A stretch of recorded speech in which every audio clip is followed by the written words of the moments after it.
दर्शकवृन्द, युक्रेनका आपतकालीन सेवाहरूका अनुसार युक्रेनको राजधानी किभमा एक टिभी टावरमा आक्रमण भएको छ। यो रुसले गरेको आक्रमण हो। आक्रमणमा 5 जनाको मृत्यु भएको छ। टिभी टावरमा भएको यो आक्रमण रुसको भएको र यसका कारण केही उपकरणमा पनि क्षति पुगेको युक्रेनको गृह मन्त्रालयले जनाएको छ। मन्त्रालयका अनुसार यसका कारण त्यहाँको टिभी च्यानल केही बेर बन्द हुने बताइएको छ। युक्रेनको राजधानी किभमा टिभी टावर बेबिन यार स्मारकसँगै थियो। नाजी जर्मनीको समयमा युरोपमा यहुदीहरूको सबैभन्दा ठुलो नरसंहार मध्ये एक बेबिन यार भएको थियो।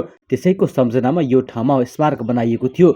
यो आक्रमणलाई युक्रेनले रुसी बर्बरताको संज्ञा दिएको छ। यस्तै रुसले अब युक्रेनको राजधानी किएभमा आक्रमण गर्ने चेतावनी दिएको छ। युक्रेनमाथि आक्रमणको सुरु गरेको 6औं दिन मंगलबार रुसले राजधानी किएभमा हमला गर्ने चेतावनी दिएको हो।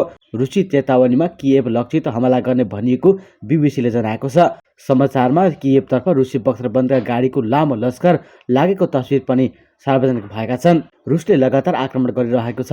मंगलबारसम्म युक्रेनको दोस्रो ठूलो सहर खार्किभमा भएका बमबारी र क्षेपणास्त्र हमलालाई उसले युद्ध अपराध भनेको छ। रुस युक्रेन बीच वार्ता भए पनि त्यो सकारात्मक हुन सकेको छैन।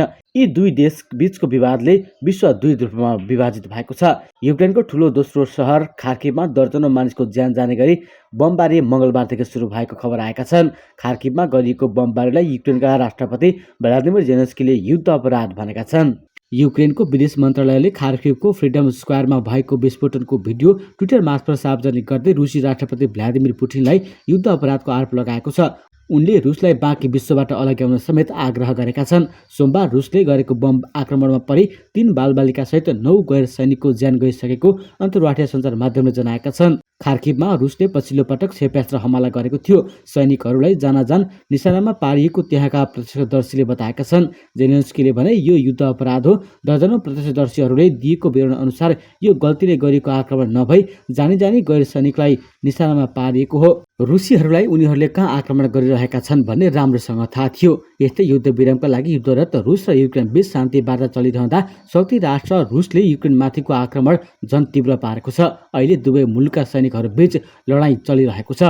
रुसले युक्रेनको दोस्रो ठूलो सहर खार्किभमा रुसको क्षेपणास्त्र हमलाबाट कयौं सर्वसाधारण मारिएको बताएका छन् भने राजधानी किएभमा खतराको जनाउ दिने साइरन बजिरहेको बताएका छन्। युक्रेनको उत्तरी सहर चर्निभमा भीषण गोलाबारी भइरहेको बीबीसीले जनाएको छ। पश्चिमा सैन्य गठबन्धनले युक्रेनलाई सहयोग नगरोस् भनेर रुसी राष्ट्रपति भ्लादिमिर पुटिनले आणविक हतियार तयारी अवस्थामा राख्न निर्देशन दिएका छन्। अहिले रुसले युक्रेनमाथि विभिन्न मोर्चाबाट हमला गरिरहेको छ। तर युक्रेनी फौज साहसका साथ प्रतिकारमा उत्रिँदा रुसी फौजलाई अघि बढ्न कठिनाई भइरहेको छ। अझै पनि युक्रेनका मुख्य 3वटा सहर उसको नियन्त्रणमा छ। उता युक्रेनी सैन्य अधिकारीहरूले पहिलो 5 दिनमा 5710 रुसी सैनिक मारिएको दावी गरेका छन्। युक्रेनमा रुसले गरेको आक्रमणको आज 6औं दिन हो।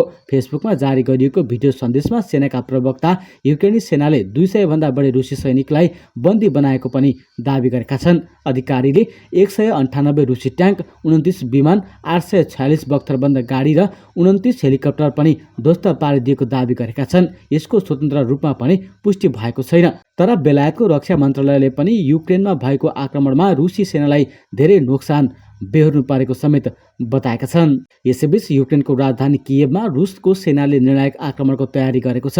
ताजा भूउपग्रहीय तस्बिरमा रुसी सैनिक र ट्याङ्करहरूको जत्था 64 किलोमिटर लामो देखिएको छ। जत्थामा ट्याङ्क बाहेक बख्तरबन्द गाडी, तोप र अन्य सहायक वाहनहरू छन्। रुसी सैनिक अहिले किएभबाट 25 किलोमिटर टाढा छन् र द्रुत गतिमा अघि बढिरहेको बताइएको छ। अत्याधुनिक हात हतियार सहित रुसी सैनिकहरूको ठूलो समूह युक्रेनको राजधानी किएभतर्फ अघि बढ्दै गरेको छ। सेटेलाइट तस्बिरमा रुसी सैनिकहरूको लाइन करिब 60 किलोमिटरको लामो देखिएको बीबीसीले उल्लेख गरेको छ। रुस र युक्रेनका अधिकारीहरू बीच बेलारुसमा भएको 5 घण्टा लामो शान्ति वार्ता विफल भएपछि रुसी सैनिकको बख्तरबन्द गाडीहरूको यो लस्कर सार्वजनिक भएको हो। सेटेलाइट तस्बिर सार्वजनिक गर्ने कम्पनी मिक्सर टेक्नोलोजीका अनुसार यो लस्कर 60 किलोमिटर भन्दा लामो छ। यसमा सैकडौं बख्तरबन्द गाडी, ट्याङ्क र तोपहरू रहेको छ। यो तस्बिर सोमबार दिउँसोतिरको हो। सेटेलाइट तस्बिरमा दक्षिणी बेलारुसमा पनि रुसी सैनिक र हेलिकप्टर तैनात भएको देखिन्छ, जुन युक्रेनको सीमाभन्दा करिब 20 किलोमिटर मात्र टाढा छ। यस्तै युक्रेन विरुद्ध रुसको कारबाही यो 6औं दिन हो। युक्रेनका कूटनीतिज्ञले संयुक्त राष्ट्रसङ्घको महासभामा अहिलेसम्म रुसको हमलामा 16 बालबालिका सहित 392 युक्रेनी नागरिकको मृत्यु भएको खबर पठाएका छन्। गोलाबारी अझै जारी छ। यसकारण मर्नेहरूको संख्या बढ्न सक्ने उनीहरूको भनाइ छ। युक्रेनका राष्ट्रपतिले पछिल्ला 5 दिनमा रुसले युक्रेनमाथि 56वटा रकेट र 113वटा क्रुज मिसाइल प्रहार गरेको जानकारी दिएका छन्। रुसको कारबाहीका बीच दुई देश तनावमा कम गर्नका लागि कूटनीतिक प्रयास पनि जारी रहेको छ। गत रात दुई देशले बेलारुस युक्रेन सीमामा 6 घण्टाको कुराकानी भएको थियो, तर बैठकबाट कुनै पनि निष्कर्ष निस्कन सकेन। रुसले युक्रेनका दुई सहर बेर्दयान्स्क र एनेरहौरदारमा कब्जा जमाएको छ। रुसी सेना युक्रेनको राजधानी किभ नजिक पुगेका छन्। सेटेलाइट इमेजिङ कम्पनी म्याक्सर टेक्नोलोजिजले जारी गरेको तस्बिरमा रुसको सेना राजधानीबाट मात्रै 27 किलोमिटरको टाढा रहेको एन्टोभोभ विमानस्थलमा पुगिसकेका छन्। अमेरिकी रक्षा विभाग पेन्टागनका अनुसार युक्रेन बोर्डरमा तैनात करिब 75% सैनिक युक्रेनमा प्रवेश गरिसकेका छन्। संयुक्त राष्ट्रसङ्घका अनुसार युद्ध सुरु भएपछि युक्रेनका 5,20,000 भन्दा बढी नागरिकले अर्को देशमा शरण लिएका छन् भने 1,60,000 नागरिक आन्तरिक विस्थापित भएका छन्। यसैबीच एउटा गोप्य रहस्य बाहिरिएको छ। पछिल्लो 24 घण्टाभित्र किभमा रुसले निकै थोरै मात्र बढत हासिल गरेको छ। ब्रिटेनको रक्षा मन्त्रालयले गोप्य जानकारीको आधारमा यस्तो बताएको हो। युक्रेनको रक्षा मन्त्रालयले यसबारे ट्विट गर्दै भनेको छ, रुसले पछिल्लो 24 घण्टाभित्र किभमा थोरै कम बढत हासिल गरेको छ। सम्भवतः उपकरणको समस्याका कारणले यस्तो भएको हुन सक्छ। ट्विटमा भनिएको छ, किभको उत्तरी भाग खार्किभ र चेरिनिहिभ नजिकैका इलाकामा रुसी सैन्य बलले तोपको प्रयोगलाई बढाएको छ। अत्याधिक जनसङ्ख्या भएको इलाकामा भारी हतियारको प्रयोगले नागरिक हताहत हुने जोखिम पनि बढेको छ। युक्रेनको हवाई क्षेत्रमा नियन्त्रण बनाउन विफल भएपछि रुसले अब राति अभियान चलाउन सुरु गरेको छ, ताकि आफ्नो हानिलाई कम गर्न सकियोस्। यो सँगै रुसी राष्ट्रपति भ्लादिमिर पुटिनले युक्रेनमाथि 1 हप्ताभित्र जितको घोषणा गर्ने लक्ष्य राखेर हमला गरेको खुलेको छ। योजना अनुसार नै उनले 2 मार्च अर्थात् भोलि जितको घोषणा गर्ने गरी रुस फौजलाई युक्रेनतिर घुसाएको बताइएको छ। अहिले युक्रेनको राजधानी किभको ठिक बाहिर 64 किलोमिटरमा रुसी ट्याङ्क र सैन्य गाडी रहेको सेटेलाइट तस्बिरहरूबाट अन्तर्राष्ट्रिय सञ्चार माध्यमले सार्वजनिक गरेका छन्। सयौंको सङ्ख्यामा छिरेका ती सैन्य गाडीहरू किभ छिर्ने तयारीमा रहेको उल्लेख छ। यसअघि नै राजधानी किभभित्र सयौंको सङ्ख्यामा रुसी सैन्य गाडी छिरेर आक्रमण गरिरहेका छन्। रुसले स्थल, जल र वायु सेना मार्फत आक्रमण गरिरहेको छ। युक्रेनमाथि हमलापछि रुसलाई युरोपेली युनियनका देश र अमेरिकाले विभिन्न प्रतिबन्ध लगाएका छन्। युक्रेनलाई सैन्य सहयोग दिइरहेका छन्। युक्रेनका राष्ट्रपति भ्लोदिमिर जेलेन्स्कीले फ्लाइ जोन घोषणा गर्न अमेरिकालाई आग्रह गरेका छन्, तर अमेरिकाले त्यो कदम रुससँग आफ्नो युद्धको घोषणा सरह हुने भन्दै मानेको छैन।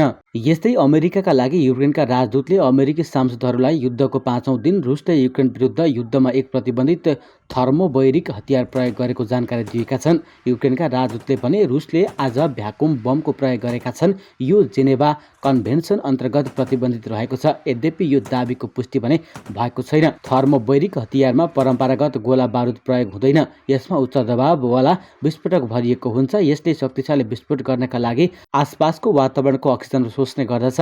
ह्युमन राइट्स वाचका अनुसार रुसी गणराज्य चेचेनमा पहिले पनि यसको प्रयोग गरिएको थियो। यसअघि शनिबार सिएनएले रुसको सहर बेलगोरोड नजिक थर्मोबैरिक रकेट लन्च गरेको देखिएको दाबी गरेको थियो।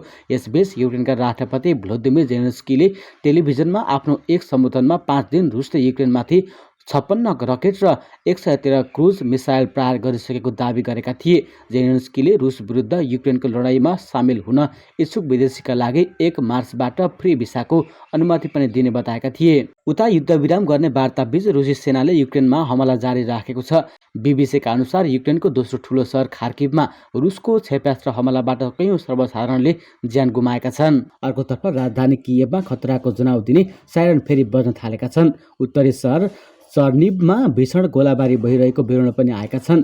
रुसले युक्रेनमाथि थुप्रै मोर्चाबाट हमला गरिरहेको छ, तर युक्रेनी फौजको प्रतिबद्धताका कारण अगाडि बढ्ने गति कम भएको छ। रुसले अन्धाधुन्ध आवश्यक क्षेत्रहरूमा गोलाबारी गरिरहेको आरोप लगाउँदै त्यो मानवता विरुद्धको अपराध हुन सक्ने मानवाधिकार संस्थाले बताएका छन्। यसैबीच युक्रेन र बेलारुस सिमानामा भएको रुसी र युक्रेनी अधिकारीहरू बीचको पहिलो चरणको वार्ता बिना निष्कर्ष सकिएको छ। यद्यपि एक युक्रेनी अधिकारीले दुवै पक्ष आफ्नो राजधानी फर्केर आवश्यक परामर्श गरी दोस्रो चरणको वार्ता गर्ने बताएका छन्। रुसका अनुसार दुवै पक्ष वार्ता जारी राख्न सहमत भएका छन्। यस्तै युक्रेन युद्धमा परमाणु हतियारको प्रयोगको जोखिम बढ्दै गएको छ। रुसी राष्ट्रपति भ्लादिमिर पुटिनले आफ्ना सैनिकलाई परमाणु हतियार तयारी अवस्थामा राख्न आदेश दिएपछि जोखिम उच्च बनेको हो।